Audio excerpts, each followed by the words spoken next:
آج سے 3 مہینے پہلے کی بات ہے، جولائی کا مہینہ تھا، میں پولینڈ میں تھا۔ پولینڈ جانے کے صرف 2 میرے مقصد تھے۔ پہلا تھا وہاں پہ ایک مقدسہ مریم کی زیارت گاہ ہے، جیسے آپ کے یہاں پر ہے، ہمارے پاکستان میں مریم آباد میں بھی ہے۔ تو وہاں پہ جانے کے 2 مقصد تھے۔ پہلا مقدسہ مریم کی زیارت پہ جا کر حاضری دینا، اور جو دعائیں لوگوں نے مجھ سے کہا تھا کرنے کے لیے، وہ میں وہاں پر جا کر دعائیں کر سکتا۔ دوسری وجہ، آپ نے ہٹلر کا نام سنا؟ ہٹلر کا نام سنا؟ ٹھیک ہے۔ ہٹلر کے دور میں آپ کو پتہ ہے عالمی جنگ عظیم دوم جب ہوئی تھی، کب ہوئی تھی؟ یاد رکھیں، میرے لیکچر کے دوران میں سوال میں بہت پوچھوں گا، ٹھیک ہے؟ اس کی وجہ یہ ہوتی ہے کہ بہت ساری چیزوں کا مجھے بھی پتہ نہیں ہوتا، تو اس وجہ سے کم از کم آپ لوگ بتائیں گے تو مجھے پتہ چل جائے گا، ٹھیک ہے جی؟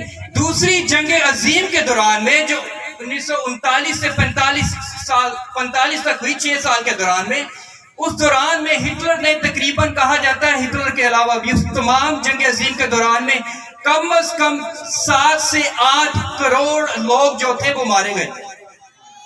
7 سے 8 کروڑ لوگ، ان میں سے 4 کروڑ لوگ ایسے تھے جو بے گناہ تھے، 2 کروڑ لوگ ایسے تھے جو فوجی تھے بہت سارے ملکوں سے، اور ان کی فوج کے دوران میں موت ہو گئی تھی۔ لیکن ہم واپس جاتے ہیں پولینڈ میں۔ دوسرا میرا مقصد تھا اس جگہ کو دیکھنا۔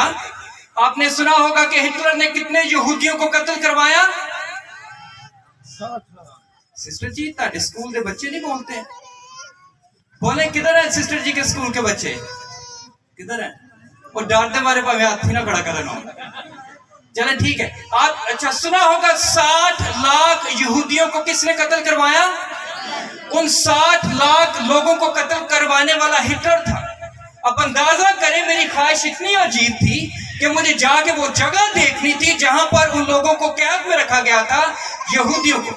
لیکن بہت دفعہ ہم یہ بات بھول جاتے ہیں کہ یہودیوں کے ساتھ ساتھ بہت سارے اور مذہبوں اور قوموں کے لوگوں کو بھی وہاں پر قید میں ڈالا گیا تھا۔ یقین کریں، میں سچ بتا رہا ہوں، وہاں پر جا کے میرے رونگٹے کھڑے۔ آج سے 70-75 سال پہلے یہ واقعہ آیا تھا، لیکن اس جگہ پر کھڑے ہونے کے بعد مجھے ایسا ہو رہا تھا کہ موت میرا پیچھا کر رہی ہے۔ ابھی بھی میں ہٹلر کو اپنے ارد گرد دیکھتا ہوں، اور اگر میں یہاں سے نہ نکلا تو کچھ عرصے کے بعد، کچھ دیر کے بعد میری اپنی موت واقع ہو جائے گی۔ اتنا خوفناک منظر تھا وہاں پہ، جب خاص طور پہ اگر خدا آپ لوگوں میں سے لوگوں کو موقع دے دیکھنے کا، آپ اندازہ کریں 20 بائی 10 کے کمرے تھے، 10 بائی 20 کے اتنے بڑے کمرے تھے وہاں پہ۔ ان میں ان لوگوں کے جو قید میں تھے ان کی اینکیں تھی، اور آپ اینکیں گن نہیں سکتے کتنی تھی وہاں پہ۔ آپ دوسرے کمرے میں جا کے دیکھتے ہیں تو وہاں پر آپ کو ان کے جوتے، چپلیں اور شوز ملتے ہیں وہاں پہ، ڈھیروں کے ڈھیر لگے ہوئے ہیں۔ ان 6 سالوں میں ان تمام لوگوں جن کو جانے گئے تھے اس کے ساتھ ساتھ آپ لوگوں کو وہاں پہ بریف کیس ملتے ہیں جو ہم بیگ لے کے گھومتے ہیں۔ وہ بیگ کیونکہ ان لوگوں کو بتایا گیا تھا کہ آپ کو ایک ملک سے دوسرے ملک بھیجا جا رہا ہے، لیکن یہ نہیں بتایا جا رہا تھا کہ اس ملک سے دوسرے ملک بھیجنے کا مقصد کیا تھا۔ وہ لوگ اپنے سوٹ کیس لے کے آئے تھے، جیسے میں اور فاضل جی ٹریول کرتے ہیں، یا جب آپ لوگ بھی سفر کرتے ہیں تو ہم اپنے سوٹ کیس لے کے جاتے ہیں، ٹھیک ہے جی؟ تو وہ لوگ بیچارے اپنے کپڑے لے کے آئے تھے کہ ہم جہاں پر جا رہے ہیں وہاں پر استعمال کریں گے، لیکن وہاں پر استعمال ہونے والا صرف ان کا قیدیوں کو پہننے والا لباس تھا، باقی سب کچھ آپ کو وہاں پہ ملتا ہے۔ جب یہ سارے کمرے گھومنے کے بعد میں نے وہ جہاں پہ وہ انفارمیشن لکھی ہوتی ہے، معلومات لکھی ہوتی ہے اس وقت کی، میں نام پڑھ رہا تھا تو وہاں پر ایک کاہن کا نام بھی لکھا ہوا تھا۔ ان کا نام تھا میکسیملین کولبی، ٹھیک ہے جی؟ وہ ایک منک تھے۔ منک ایسے لوگ ہوتے ہیں جو چرچ کے اندر آتے ہیں، ہم اس کو مانسٹری بولتے ہیں، کبھی نام سنا ہوگا آپ لوگوں نے۔ وہ مانسٹری کے اندر رہتے تھے، تو ان کو بھی گرفتار کر لیا گیا تھا اس دنوں میں، کیونکہ وہ ہٹلر کے خلاف تھے کہ وہ ظلم کر رہا۔ اور دوسری وجہ ان کو قید کرنے کی یہ تھی کہ ان لوگوں نے تقریباً 2000 یہودیوں کو اپنے گھر میں، مانسٹری میں، چرچ میں جگہ دی تھی، بنا دی تھی، اور یہ اس وقت کا سب سے بڑا جرم گنا جاتا ہے۔ اب ان کو جیل میں ڈالا گیا ہے، قید میں رکھا گیا، کیمپ میں رکھا گیا۔ تو ایک دن ایسا ہوتا ہے کسی قیدی نے اپنی جان چھڑانے کے لیے وہاں سے بھاگنے کی کوشش کی، ٹھیک ہے؟ آپ نے اکثر خبروں میں پڑھا ہوگا کہ فیصل آباد کی جیل سے کسی نے بھاگنے کی کوشش کی، حیرانگی دکھا لیتے کامیابی ہو جاتے، ایسا ہی ہے نا، پتہ چلتا بندہ ہی نہیں لگا، ٹھیک ہے؟ لیکن ہٹلر نے کچھ کچھ ایسے قانون بنائے تھے کہ اگر کسی بندے نے جرات بھی کی یہاں سے نکلنے کی تو وہ 10 لوگوں کو سب لوگوں کو باہر بلاتا تھا کہ بھائی باہر آ جائیں. باہر آنے کے بعد وہ کسی بھی 10 لوگوں کو چن کر ان کو ایک نیچے کمرہ تھا اندھیرے میں وہاں پر ڈال دیتا تھا. کوئی کھانا پینا نہیں ہے, وہاں پہ ان کی موت ہوتی. ابھی ایک بندے نے غلطی کر لی, ابھی ہٹلر کا پیغام آ گیا جی 10 لوگوں کو چن لی. ان 10 لوگوں کو چنا گیا. جب 10ویں بندے کی باری آئی, اس کا نام لیا گیا, تو وہ بیچارہ رونا شروع کر دیا اس نے کہ مجھے چھوڑ دیں کیونکہ میری بیوی اور میرے بچے ہیں. تو ساتھ ہی فادر میکسیملین کولبی کھڑے تھے. فادر میکسیملین کولبی نے کہا کہ میں اس کی جگہ پہ ان 10 لوگوں کے ساتھ جانے کو تیار. اب اندازہ کریں اتنی خطرناک موت تھی, لیکن فادر میکسیملین کیا کرتے ہیں, وہ قبول کرتے ہیں کہ اگر میری وجہ سے اس خاندان کی, اس بندے کی, اس کی بیوی اور بچوں کی جان بچ سکتی ہے تو بچ جائے. ابھی وہاں پہ کہا جاتا ہے کہ 2 ہفتے تک ان کو پانی اور خوراک کے بغیر رکھا گیا. 9 لوگوں کی ڈیتھ ہو چکی تھی اس دوران میں. صرف آخری بندہ جو ابھی تک بچا تھا وہ کون تھا, فادر میکسیملین کولبی. ٹھیک ہے, اور وہ کیا کر رہے تھے, کہا جاتا تھا جو لوگ ان کو روز دیکھنے کے لیے جاتے تھے وہ گھٹنے ٹیک کر ہر روز بار بار روزری کی دعا کیا کرتے. اور جب ان لوگوں کو پتا چلا کہ 14 دن کے بعد بھی ان کی ڈیتھ نہیں ہوئی پانی اور خوراک کے بنا بھی, تو ان کو وہ زہر کا انجیکشن لگا دیا, جس کے بعد ان کی موت ہوئی. مرنے سے پہلے مقدس فادر میکسیملین کولبی نے کہا تھا کہ مقدسہ ماں مریم کو پیار کرنے سے نہ ڈرو. مقدسہ ماں مریم کو پیار کرنے سے نہ ڈرو, کیونکہ آپ اس کو اتنا پیار نہیں کر سکتے جتنا اس کے بیٹے ہمارے خداوند یسوع مسیح نے اس سے کیا. کیا آپ اس کو اتنا پیار کر سکتے ہیں جتنا خداوند یسوع مسیح نے ماں مریم سے کیا؟ تو اسی وجہ سے مقدس بنے بعد میں مقدس میکسیملین کو بھی کہتے ہیں کہ مقدسہ ماں مریم کو پیار کرنے سے کبھی نہ ڈرے. اور اس کی واضح مثال آج کی انجیل مقدس میں ہمیں ملتی ہے, جہاں پر اندازہ کریں خداوند یسوع مسیح صلیب پر قربان ہونے کو ہے, اور اس کو کس کی فکر ہے؟ اپنی ماں کی طرف دیکھتے ہیں, شاگرد کی طرف دیکھتے ہیں, شاگرد سے کہتے ہیں کہ دیکھ تیری, اور اپنی ماں کی طرف دیکھ کے کیا کہتے ہیں, دیکھ تیرا. اور کلام مقدس میں لکھا ہے کہ اسی وقت سے وہ شاگرد مقدسہ مریم کو کہاں پہ لے گیا, اپنے گھر میں لے گیا. مقدسہ مریم کو اپنے گھر میں لے گیا. خداوند یسوع مسیح جب مقدسہ ماں مریم کو اپنے شاگرد کے حوالے کرتے ہیں تو وہ ہمارے حوالے کرتے ہیں, کیونکہ وہ کہتے ہیں کہ یہ تیری ماں اور یہ تیرا بیٹا ہے. وہ شاگرد تھا, اور ہم خداوند یسوع مسیح کے کیا بنتے ہیں جب ہم باپ اور بیٹے اور روح القدس کے نام کا بپتسمہ پاتے ہیں؟ اس کے شاگرد, اس کے بیٹے اور بیٹیاں بن جاتے ہیں. آپ لوگ سوچ رہے ہوں گے کہ آج ہم لوگ اپنے گاؤں کی 75 سالہ جوبلی بنا رہے ہیں, مقدسہ ماں مریم کی زیارت کر رہے ہیں. فادر جی نے یسوع دے صلیب پہ مصلوب ہونے کی انجیل مقدس پڑھ دی ہے. سوچا آپ نے یہ والا کہ تھوڑا سا فرق ہے؟ خوشی کا موقع ہے تو میں خداوند یسوع مسیح کے مصلوب ہونے کی میں نے تلاوت پڑھی. تھوڑا سا فرق لگا آپ کو؟ آپ کو پتا ہے کہ خداوند یسوع مسیح کے مصلوب ہوئے بغیر نجات کا منصوبہ مکمل ہی نہیں ہو سکتا. اگر خداوند یسوع مسیح صلیب پر مصلوب نہیں ہوتے تو وہ مردوں میں سے نہیں جی اٹھتے. اگر وہ مردوں میں سے نہیں جی اٹھتے تو وہ آسمان پر زندہ نہ جاتے. اس وجہ سے اس کہانی کا آغاز جو میں نے آج کی انجیل مقدس سے پڑھی, یہاں سے شروع اور ختم نہیں ہوتی. اس کا آغاز ہزاروں سال پہلے ہوا تھا, جب آدم اور حوا نے خدا کی نافرمانی کی. تو خدا باپ نے سام سے کیا کہا کہ ایک عورت ہوگی جو تیرے سر کو کچلے گی اور تو اس کی ایڑی کی تاک میں رہے گا. آپ اندازہ کریں جب ان کو یہ کہا گیا تو اسرائیلی قوم میں ہزاروں سال سے وہ اس عورت کو ڈھونڈ رہے ہیں. کیوں؟ کیڑی عورت جس کی ایڑی کی تاک میں شیطان رہے گا, سانپ رہے گا. ہزاروں سال گزر جاتے ہیں لیکن ان کو وہ عورت نہیں ملتی. پھر ایک دن ایسا آتا ہے کہ اشعیاء نبی خدا کی طرف سے, خدا کی معرفت سے یہ پیغام دیتے ہیں, پیشن گوئی کرتے ہیں کہ کیا ہوگا.